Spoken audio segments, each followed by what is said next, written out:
आज बदलते दौर में यशस्वी प्रधानमंत्री के नेतृत्व में सब कुछ पारदर्शी, जोरदार तालियां बजाएं इस बात के।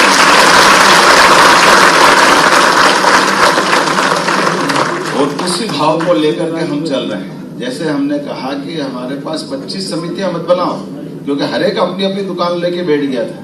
कोई सहकारी समिति आवास संघ के माध्यम हाउसिंग सोसाइटी उसी को करेंगे, कोई क्रेडिट सोसाइटी उनकी करेंगे, कोई और किसी और सब्जेक्ट की सोसाइटी बनेगी। अब ये मल्टीपर्पज है, अब सबके लिए जोड़ करके बात कर रहे हैं, सारी पंचायती और सारे अच्छे लोगों ने हाथ खड़े करे, पढ़े लिखे।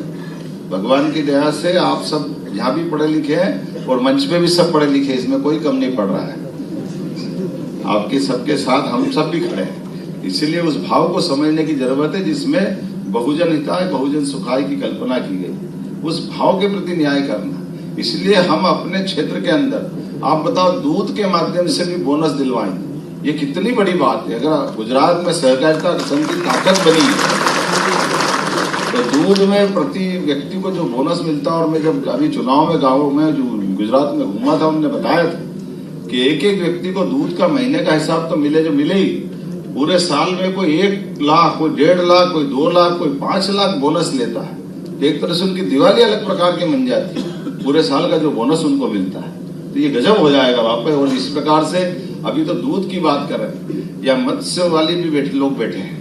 हमारा बहुत बड़ा पानी का और इसके आधार पर मछली उत्पादन का भी बहुत बड़ा क्षेत्र आ रहा है, तो उसको भी हम जोड़ रहे हैं। और ये जो औद्योगिकरण की बात कर रहे हैं, मैं मंत्री जी को बधाई देना चाहूंगा, विश्वास भाई के लिए भी जोरदार अभिनंदन करो जिनके माध्यम।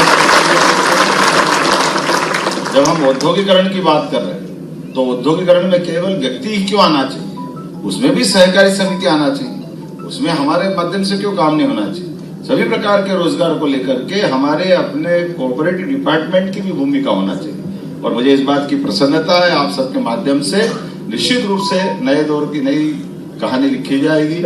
मेरी अपनी ओर से एक बार फिर राज्य भर के पधारे सभी सहकारिता सम्मेलन में सभी माननीय सदस्यों का मैं स्वागत करता हूं, अभिनंदन करता हूं और उम्मीद करता हूं कि ये जो हमने आज अपना मनोभाव व्यक्त किया है, इस मनोभावना के आधार पर निश्चित रूप से सहकारिता का हमारा ये आंदोलन आने वाले 4 साल के बाद एक नए मुकाम तक पहुंचेगा और देश के अंदर सबसे अच्छी सहकारी संघ की छतरी कहीं बनेगी तो हमारे राज्य के अंदर बनेगी, मैं ये उम्मीद करता हूँ।